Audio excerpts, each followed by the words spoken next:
इतना तो सच बोल कि तेरी मुस्कान का तबस्सुम बना रहे, रोशनी को यूं ही खत्म ना कर कि आगे अंधेरा ही रहे।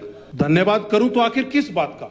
मेरे पांगी घाटी के लोग आज बर्फ का पानी पिघला के पी रहे हैं। 15 दिनों से वहां लाइट नहीं है, बच्चों के पेपर हैं, लोगों के व्यवसाय रुके हैं। होली उतराला की सड़क के लिए लोग 2 किलोमीटर की सड़क के लिए लोग 2 सालों से संघर्ष कर रहे हैं। अनेकों गांव में तागी, टाटरी, सुनारा लोगों ने अपने पैसे से सड़क बना ली, विभाग उनकी सुध लेने को तैयार नहीं है। क्या इस बात के लिए धन्यवाद करूं? चलती बसों के टायर खुल जा रहे हैं, चलती बसों से टंकियां गिर जा रही हैं, इस बात के लिए धन्यवाद करूं? स्कूल बंद कर दिए गए, स्कूल बच्चे पैदल जा रहे हैं 6-6 किलोमीटर और रास्ते में गिर रहे हैं, उनकी मृत्यु हो रही है, इसके लिए धन्यवाद करूं? होली में, चूड़ी में, भरमौर में, पांगी में दंत चिकित्सक का एक भी पद भरा नहीं है। अस्पतालों के हालात बहुत बुरे हैं, मैं इसके लिए धन्यवाद करूं? परंतु धन्यवाद मैं जरूर करना चाहूंगा कि आपने मेरे विधानसभा क्षेत्र में आदर्श स्वास्थ्य संस्थान खोला है। माननीय अध्यक्ष महोदय, मैं सरकार से पूछना चाहूंगा, कोई साइन बोर्ड तो लगा दो, लोग कहां जाएं? लोग ढूंढ रहे हैं, मेरे से पूछ रहे हैं कि विधायक जी बताइए कहां खुला है संस्थान। तो ये कृपया करके मैं आग्रह करता हूं, हाथ जोड़ के विनती करता हूं मेरे भोले वाले लोगों को, उस संस्थान का रास्ता तो दिखा दो, बेचारे वहां जाके इलाज तो कराएं। बेवजह बेचारे शिमला और कांडा के चक्कर लगा रहे हैं। ये मेरी ड्यूटी है, वो मैं अपना काम करूंगा, जो सरकार की ड्यूटी है वो करे। और जैसे भी कुछ एक बात में इस चर्चा से में जो लगी, मेरे से पहले जो माननीय सदस्य ने कहा कि हमने गारंटियां दी, हमने ये किया, हमने वो किया, हम 27 में बात करेंगे। मैं बताना चाहता हूं, जिन मतदाताओं ने ये सरकार बनाई उनके बनाने वाले में और जिन मतदाताओं ने हमें यहां पहुंचाया, केवल 36,000 का अंतर है। हम भी आपके ही लोग बराबर लोगों का प्रतिनिधित्व कर रहे हैं, क्योंकि जो समस्याएं हो रही हैं वो सबको हो रही हैं। सर, बात नंबर की नहीं हो रही है, बात लोगों की संख्या की हो रही है, कितने लोगों ने हमें साथ दिया। आज हिमकेयर कार्ड से लोगों को इलाज नहीं मिल रहा है, मैं इसके लिए धन्यवाद करूं। पांगी के हिस्सल, कुलाल, थांदल, भरमौर के थल्ला, सुल्लो, भद्रा, कंडी, मिंद्रा, ग्वाड़ गांव के लोग सड़क की मांग कर रहे हैं, त्यारी गांव के लोग पुल की मांग कर रहे हैं, अंदरला गांव के लोग पुल की मांग कर रहे हैं, उनकी मांग को पूरा नहीं किया जा रहा, इसके लिए धन्यवाद करूं।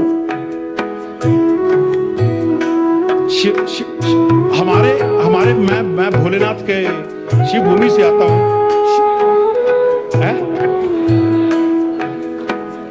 और एक और बात अध्यक्ष जी, यूं तो प्रदेश को टूरिज्म कैपिटल बनाने की बात हो रही है। मैं आभार व्यक्त करता हूं कि सरकार ने टूरिज्म के लिए एक बहुत बड़ा प्रोजेक्ट लाया, परंतु जिस जिले का पर्यटन की दृष्टि में इतना नाम है, उस जिले को बाहर कर दिया, आपके जिले को भी बाहर कर दिया। मतलब चंबा का नाम ही नहीं है उस टूरिज्म प्रोजेक्ट में। उस टूरिज्म प्रोजेक्ट में नाम है नगरोटा भगवा का, नदौन का। बताइए वहां पे कौन से पर्यटक स्थल ऐसे हैं? और स्वास्थ्य संस्थानों की अगर मैं बात करूं, थोड़ा सा तो मैं अध्यक्ष जी बीच में बोलिए। ये अध्यक्ष जी आपके विधानसभा क्षेत्र की आज सुबह की अखबार की खबर है, एक चिकित्सक के सहारे चुवाड़ी अस्पताल 6 महीने से एक्सरे मशीन खराब। आदर्श स्वास्थ्य संस्थान का पता बता दीजिए ताकि लोग वहां जाएं। आपने अपने अभिभाषण में कहा कि 60,324 हींग के पौधे, 10,853 किलोग्राम उसके सैफरन की कंदे बांटी। कहां बांटी, किसको बांटी? मेरे विधानसभा क्षेत्र की परिस्थितियां जलवायु केसर की खेती के लिए, हींग की खेती के लिए, ट्राउट की के लिए उपयुक्त है, वहां तो कोई ऐसी प्रबंध नहीं किए गए, ना ही कुछ बांटा गया। व्यवस्था परिवर्तन के दौर में एक भी लाभार्थी राजीव गांधी स्टार्टअप योजना का मेरे विधानसभा क्षेत्र से नहीं है।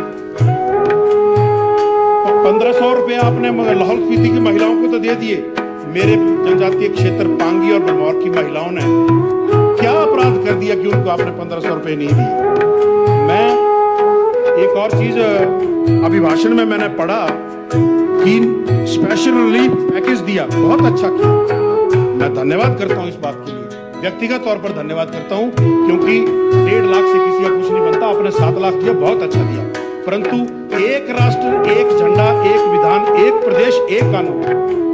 ये नहीं कि तांदी में घर जलेंगे तो आप 7 लाख देंगे, भरमौर में घर जलेंगे तो आप 1.5 लाख देंगे। मैं आश्वासन चाहूंगा, मैं चाहूंगा कि माननीय मुख्यमंत्री जी अपने स्पीच में ये कहें कि मैं एक मुश्त पूरे प्रदेश में सब लोगों को घर जलने पर 7 लाख रुपया देने की घोषणा करता हूं,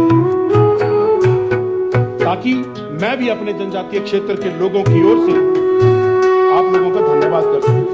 और बार बार यहां यह कहा जाता है कि केंद्र सरकार सहायता नहीं कर रही है, केंद्र सरकार सहायता नहीं कर रही है। हिमाचल एक विशेष दर्जा प्राप्त राज्य है, 90-10 की रेशियो से यहाँ पर काम हो रहे हैं और सेंट्रल गवर्नमेंट जो है वो अपना काम बखूबी कर रही है। And I should ask why central government would pay for your political. Central government का काम है विकास करना। प्रधानमंत्री ग्रामीण सड़क योजना में काम पूरा हो रहा है, प्रधानमंत्री आवास योजना में काम पूरा हो रहा है, 4 लेन का जाल यहाँ बिछ रहा है, आयुष्मान भारत यहाँ पे लागू की गई, सुरंगें यहाँ पे बन रही है, शिमला की सड़कें देखिए, डली टनल देखिए, वो प्रधानमंत्री और केंद्र सरकार की योजना का परिणाम है। अमृत योजना का परिणाम है। धर्मशाला में स्मार्ट सिटी बनी, वो केंद्र सरकार का परिणाम है। और आप बात कहते हैं कि कर्ज में डुबो दिया, कर्ज में डुबो दिया। एक बात जो मैं कहना चाहूंगा, पिछले कल की परसों की बात है, अनुपूरक बजट पेश किया, बड़ा धन्यवाद करता हूं मैं इस बात का।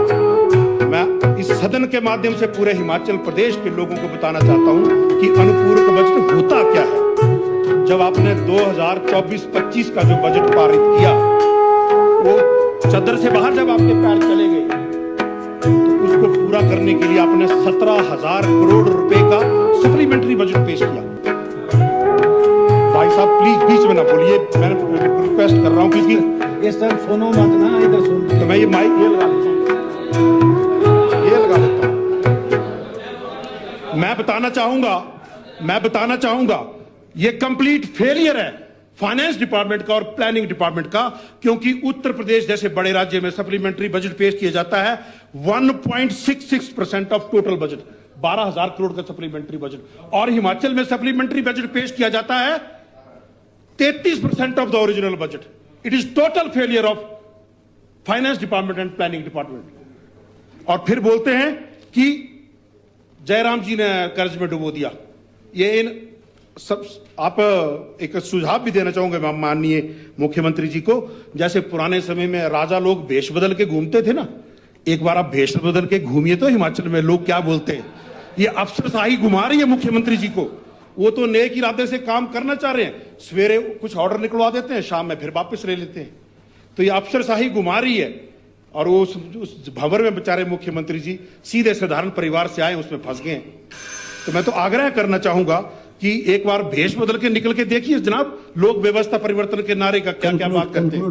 बिल्कुल मैं कहना चाहूंगा अध्यक्ष जी, 10 मिनट पूरे हो चुके। बिल्कुल, बाकियों को 15-15 दिए, मुझे 2 मिनट और, ज्यादा नहीं। चलिए 2। वो आप और परे जा रहे हैं ना, तब नहीं और परे नहीं जा रहा, जो रिमाइंड भावनाओं में बह रहा हूँ, भावना में मत बहो, सिर्फ राजनीति करो। तो मैं पूछना चाहता हूं हिमाचल प्रदेश सरकार से कि जो पिछले बजट अब हमने पारित किए यहाँ पे विधानसभा का बजट सत्र लगाकर, उससे आपके अनुमानित खर्चे 17,000 करोड़ क्यों बढ़े? मैं जवाब देता हूं क्यों बढ़े। आपने हमारी विधायक निधि भी बंद की, पेंशन बंद की, दिव्यांगों की पेंशन बंद की, बुजुर्गों की पेंशन बंद की। नहीं, मेरी पेंशन तो मिलती नहीं है मुझे, मैं ये क्लैरिफाई कर दूं, 20 साल की सर्विस के बाद पेंशन मिलती है मेरी। चलिए फिर आप उधर चल पड़े। मैं बताता हूं कि ये क्यों सप्लीमेंट्री बजट की जरूरत पड़ी। क्योंकि आपकी अव्यवहारिक चुनावी घोषणाओं को पूरा करने के लिए आपको पैसा नहीं मिल रहा, रेपरे से आप पैसा घुमा रहे हैं। Thank you. अब एक लास्ट 2 बातें बस। महामहिम राज्यपाल जी ने जो संविधान की अनुच्छेद 176 के तहत जो अभिभाषण पढ़ा, वो केवल के प्रदेश सरकार की डॉक्यूमेंट था, कैबिनेट के द्वारा अप्रूव्ड था, राज्यपाल जी के व्यक्तिगत विचार नहीं थे। इसलिए मैं इसका समर्थन करने के लिए असमर्थ हूं।